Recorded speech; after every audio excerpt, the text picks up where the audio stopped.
This is Optimal Living Daily, episode 1398, 7 Ways to Make the Most of Your Life by Rachel Shanken of MindBodyWise.com. And I'm Justin Malik, your personal narrator, reading to you every single day, including holidays. It's actually Yom Kippur, wishing you a meaningful fast. And before we get to the post, I have a book recommendation for you today. Read Good Habits, Bad Habits, The Science of Making Positive Changes That Stick.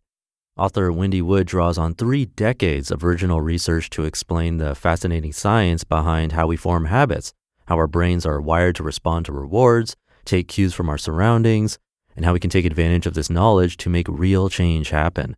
That's Good Habits, Bad Habits by Wendy Wood. Read this landmark book and start changing your life for the better today. I've linked to that in this episode's description. For now, let's get right to it as we optimize your life. 7 Ways to Make the Most of Your Life by Rachel Shanken of MindBodyWise.com.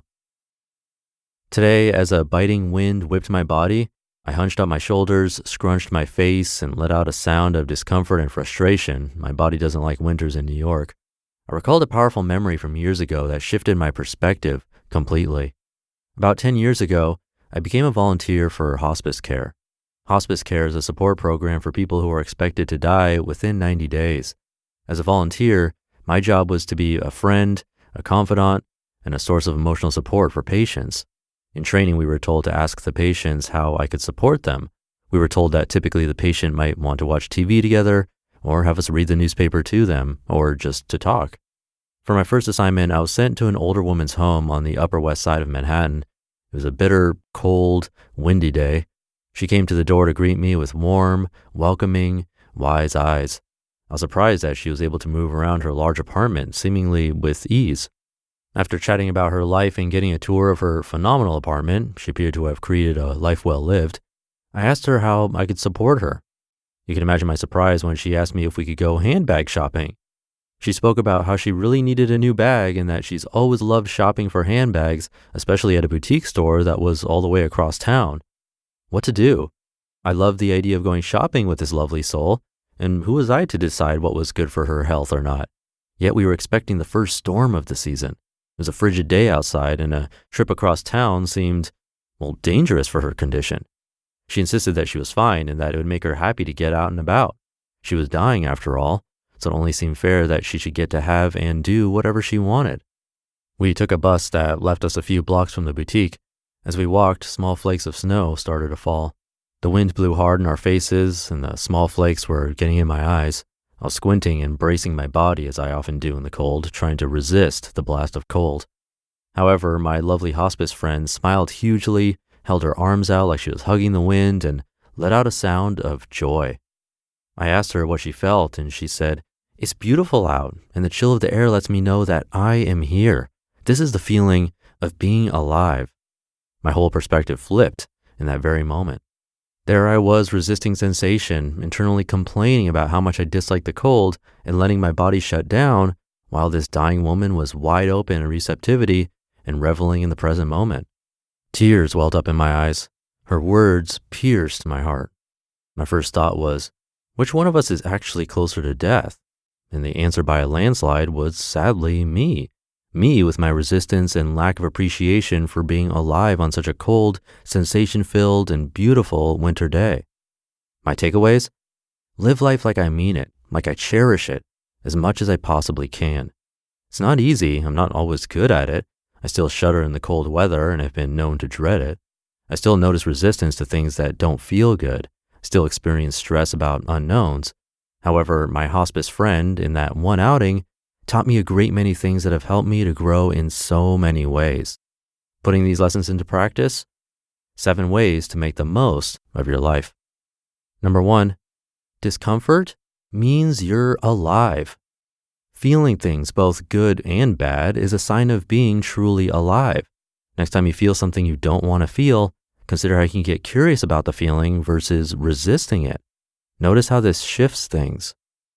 Number 2, be here now. Whatever is happening in this moment is your life.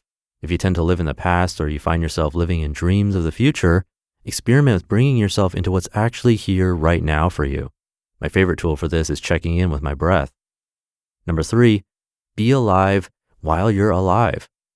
When you experience pain or things you don't like, it's easy to harden yourself. Over time, this protective hardening can lead to a deadening inside. If you find yourself numbing or feeling blah more often than not, then you aren't living a full life.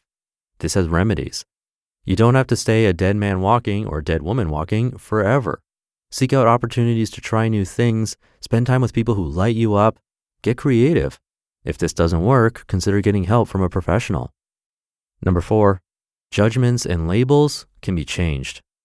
I never appreciated a cold, sharp wind until I felt it vicariously through a dying woman's body. What you label as bad or dislike can easily be changed, reframed, and released. It's as simple as a decision to look from a different angle. Number 5, there's always a lesson. No matter how crappy things get, you can always learn something and grow. Absolutely every moment is an opportunity for transformation. Number 6, appreciate what you have now. It may not be great all the time, but it's real and there's always something good in it. Always. Seek out the gems no matter how deep you have to dig to find them. Those are always the best ones anyway. And number 7, your time is limited. As Steve Jobs reminded us, quote, death is very likely the best invention of life, end quote. Don't wait to live. Your life is now. Seize the now to be in the present moment and to appreciate moments of joy, pain, and all the beauty that life is. You just listened to the post titled 7 Ways to Make the Most of Your Life by Rachel Shanken of MindBodyWise.com.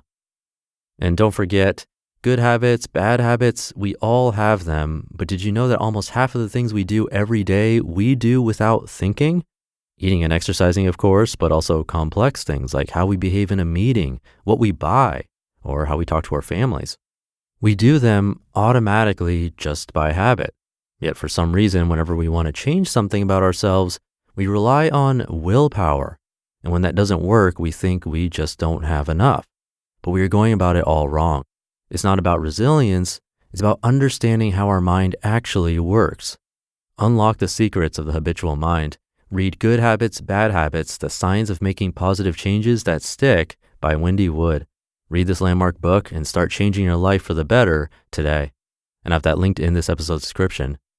That should do it for today. Hope you're having a great day, good holiday, and easy fast for Yom Kippur. And I'll be back tomorrow as usual, where your optimal life awaits.